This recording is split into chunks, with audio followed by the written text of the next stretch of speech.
আসসালামু আলাইকুম। সংবাদে আপনাদের সবাইকে স্বাগত জানাচ্ছি। আমি ফিরোজ তোহা। শুরুতেই সংবাদ শিরোনাম। বাংলাদেশের সর্বশেষ গুরুত্বপূর্ণ আপডেট সংবাদে আপনাকে স্বাগত। শুরুতেই সংবাদ শিরোনাম, পরে বিস্তারিত। প্রথমেই জানাবো আমাদের হাতে থাকা সর্বশেষ গুরুত্বপূর্ণ সবথেকে তাজা আপডেট সংবাদ। জাকসু বানচালে চক্রান্ত সফল হবে না বললেন এনসিপি নেতা।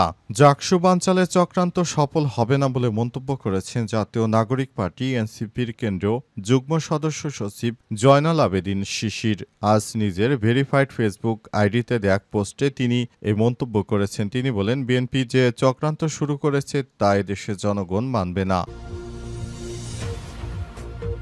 এরপর জানাবো ছাত্রদলের জাকসু নির্বাচন বর্জন নিয়ে যা বললেন রুমিন ফারহানা।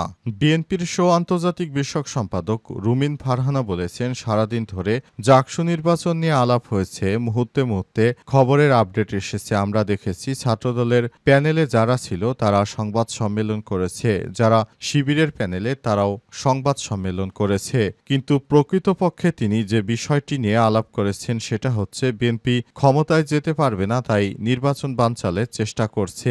আশপাশের সবাই এই কথাটি বেশি বলাবলি করছে। রুমিন ফারহানা এ বিষয়ে কি বললেন, গুরুত্বপূর্ণ সংবাদ জানাবো, সঙ্গেই থাকুন। এদিকে দ্য ফাইন্যান্সিয়াল টাইমসের প্রতিবেদন, শেখ হাসিনার শাসনকালে যা ঘটেছে তা সিনেমার কাহিনীর মতো। ফিনান্সিয়াল টাইমস দক্ষিণ এশিয়া ব্যুরোর প্রধান জন রিড বলেছেন, শেখ হাসিনার শাসনকালে যা ঘটেছে তা কিছু সিনেমার কাহিনীর মতো। এ বিষয়ে সে সময়কার শাসকদের ঘনিষ্ঠ ব্যক্তিরা সামরিক গোয়েন্দা সংস্থা ডিজিএফের সাহায্যে বিভিন্ন ব্যাংক খাত নিয়ন্ত্রণ নেওয়া প্রসঙ্গ তুলে ধরা হয়। সেখানে বলা হয়েছে, শেখ হাসিনা ক্ষমতায় থাকতে 15 বছরে প্রায় $234 বিলিয়ন বিদেশে পাচার করেছে তারা। এদিকে ইসলামী দলের জোট কত দূর? ত্রয়োদশ জাতীয় সংসদ নির্বাচনকে সামনে রেখে রাজনীতির মাঠে চলছে নানা রকম সমীকরণ। নিজ নিজ কর্ম পরিকল্পনা নিয়ে প্রকাশ্যে কিংবা আড়ালে বিভিন্নভাবে তৎপরতা চালাচ্ছে বিভিন্ন রাজনৈতিক দল। এ বিষয়ে গুরুত্বপূর্ণ সংবাদ জানাবো। ইসলামী দলগুলো জোটের বিষয়ে কি সিদ্ধান্ত জানালো? সংবাদটি খুবই গুরুত্বপূর্ণ, তাই না টেনে দেখতে থাকুন। এবং সর্বশেষ জানাবো, ভোট গণনা চলাকালীন জাহাঙ্গীরনগরের শিক্ষিকার মৃত্যু নিয়ে জামাত আমিরের বার্তা। জাহাঙ্গীরনগর বিশ্ববিদ্যালয় কেন্দ্রীয় ছাত্র সংসদ জাকসু এবং হল সংসদ নির্বাচনে দায়িত্ব পালনকালে জান্নাতুল ফেরদৌস নামের এক শিক্ষিকার মৃত্যু হয়েছে। তিনি নির্বাচনের পোলিং অফিসারের দায়িত্ব পালন করছিলেন। এ নিয়ে নিজের ফেসবুক পেজে বার্তা দিয়েছেন বাংলাদেশ জামাত ইসলামের আমির শফিকুর রহমান। প্রিয় দর্শক, এতক্ষণ শুনছিলেন সংবাদ শিরোনাম, এবারে বিস্তারিত। তবে তার আগে বন্ধুরা, অনুরোধ থাকবে এই সংবাদটিতে একটি লাইক দিন। এই চ্যানেলে আপনি নতুন হয়ে থাকলে আমাদের সংবাদটি দেখতে দেখতে চ্যানেলটি সাবস্ক্রাইব করে রাখুন। কমেন্ট করে বন্ধুরা আপনার মূল্যবান মতামত জানিয়ে দিন। আর বন্ধুরা, এই সংবাদটি আপনার সোশ্যাল মিডিয়া ফেসবুকে শেয়ার করে বন্ধুদেরও দেখার সুযোগ করে দিন। এবারে বিস্তারিত। জাকসু বানচালের চক্রান্ত সফল হবে না বললেন এনসিপি নেতা। জাকসু নির্বাচন বানচালের চক্রান্ত সফল করতে পারবে না বিএনপি বলে মন্তব্য করেছেন জাতীয় নাগরিক পার্টি এনসিপির কেন্দ্রীয় যুগ্ম সদস্য সচিব জয়নুল আবেদীন শিশিরাজ। নিজের ভেরিফাইড ফেসবুকে দেয়া এক পোস্টে এই মন্তব্য করেছেন তিনি। ফেসবুক পোস্টে তিনি লিখেছেন, 2019 সালে আমি জাকসু ভিপি প্রার্থী ছিলাম।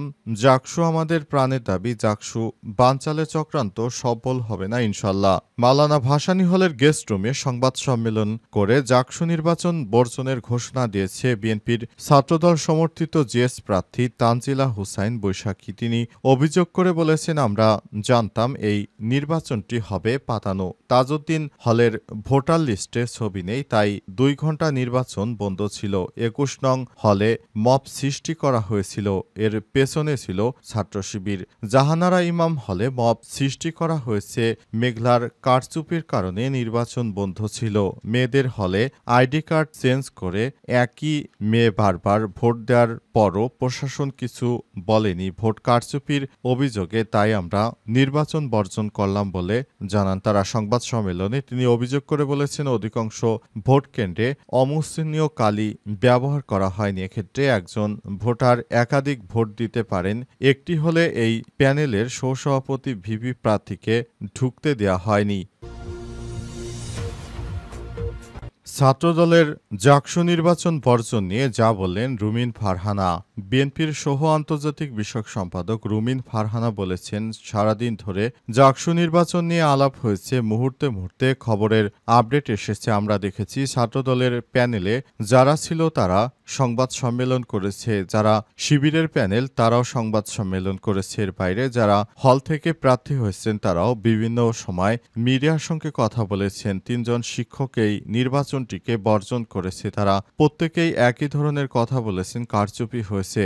আগে থেকেই ব্যালট বাক্স ভরে রাখার কথা এসেছে। আজ একটি বেসরকারি টেলিভিশন চ্যানেল টকশোতে অংশ নিয়ে সব কথা বলেন তিনি আরো বলেন, একটি হলে 299টি ভোট, কিন্তু সেই হলে 400টি ব্যালট পেপার কেন গেল? বলা হয়েছে 10 থেকে 20% বেশি ব্যালট পেপার ছাপানো হয়েছে। ভোটারদের ছবিযুক্ত তালিকা করার কথা ছিল, সেটাও করা হয়নি।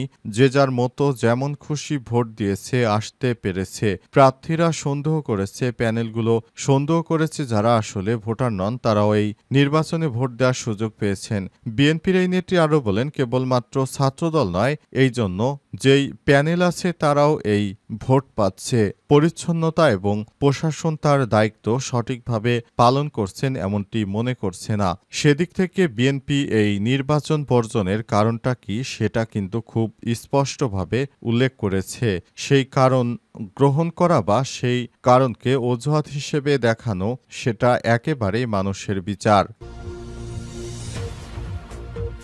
দ্য ফাইন্যান্সিয়াল টাইমসের প্রতিবেদন, হাসিনার শাসনকালে যা ঘটেছে তা সিনেমার কাহিনীর মতো। ফাইন্যান্সিয়াল টাইমসের দক্ষিণ এশিয়া ব্যুরো প্রধান জন রিড বলেছেন, শেখ হাসিনা শাসনকালে যা ঘটেছে তার কিছু তো সিনেমার কাহিনীর মতো। এ বিষয়ে সে সময়কাল শাসকদের ঘনিষ্ঠ ব্যক্তিরা সামরিক গোয়েন্দা সংস্থা ডিজিএফআইয়ের সাহায্যে বিভিন্ন ব্যাংক নিয়ন্ত্রণে নেয়ার প্রসঙ্গ তুলে ধরা হয়। আজ প্রচারিত Bangladesh missing billions stolen in plain sight শিরোনামে তথ্যচিত্রের একটিতে বলেছে, প্রধানমন্ত্রী হিসেবে শেখ হাসিনা 15 বছর শাসনামলে প্রায় $234 বিলিয়ন বা $2,34,000 বা 28,58,800 কোটি টাকা বাংলাদেশ থেকে লুটপাট হয়েছে বলে অভিযোগ করা হয়েছে। এই টাকা কিভাবে দেশ থেকে বের হয়েছে, কিভাবে তা ফেরত আনা আদৌ সম্ভব কিনা এ নিয়ে ফাইন্যান্সিয়াল টাইমসে বিক্ষোভকারী রাজনীতিবিদ, ব্যবসায়ী ও বিশেষজ্ঞদের কথা বলা হয়েছে। এই তথ্যচিত্রে বিভিন্ন তথ্য উপস্থাপন করেছে এফটির দক্ষিণ এশিয়া ব্যুরো প্রধান জন রিড। এগ্রিকালচারাল ও কমোডিটি করেসপন্ডেন্ট আগে বাংলাদেশ ভিত্তিক সাংবাদিক ছিলেন। এতে বোঝা যায় বাংলাদেশ ও যুক্তরাজ্যের মধ্যে কত পুরনো সম্পর্ক। যুক্তরাজ্য এখন নির্বাসনে থাকা না থাকা নানা প্রান্তে বাংলাদেশি রাজনীতিবিদদের জন্য জনপ্রিয় গন্তব্যে পরিণত হয়েছে। শেখ হাসিনার বোন শেখ রেহানা যুক্তরাজ্যের নাগরিকা। শেখ রেহানার মেয়ে টিলিপ সিদ্দিক লেবার পার্টির এমপি। কিছুদিন আগে স্টারমার সরকারের মন্ত্রীও ছিলেন তিনি।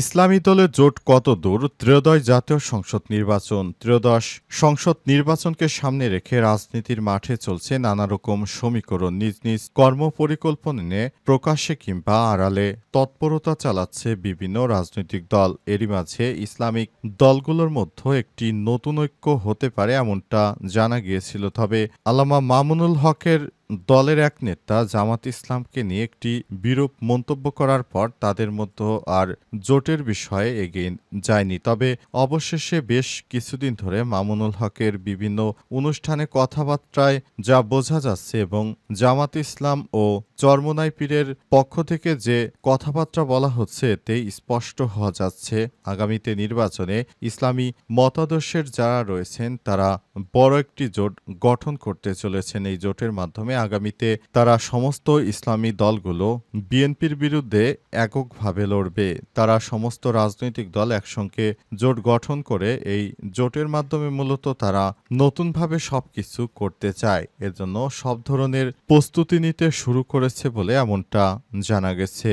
আর এই নির্বাচনে সমস্ত ইসলামিক দলগুলো যদি এক হয়ে যায় তাহলে বিএনপির সরকার গঠন করতে অনেক টাফ হয়ে যাবে। কারণ ইতিমধ্যেই আমরা দেখতে পেয়েছি সমস্ত ইসলামিক দল এক হলে এবং পাশাপাশি যদি জাতীয় নাগরিক পার্টি এনসিপি এবং গণ অধিকার পরিষদের নেতৃত্ববৃন্দরা এক হয়ে যায় তাহলে বাংলাদেশে সত্যি বলতে বিএনপির সরকার গঠন একরকম সম্ভব হবে না, এমনটাই তারা চেষ্টা চালিয়ে যাচ্ছে।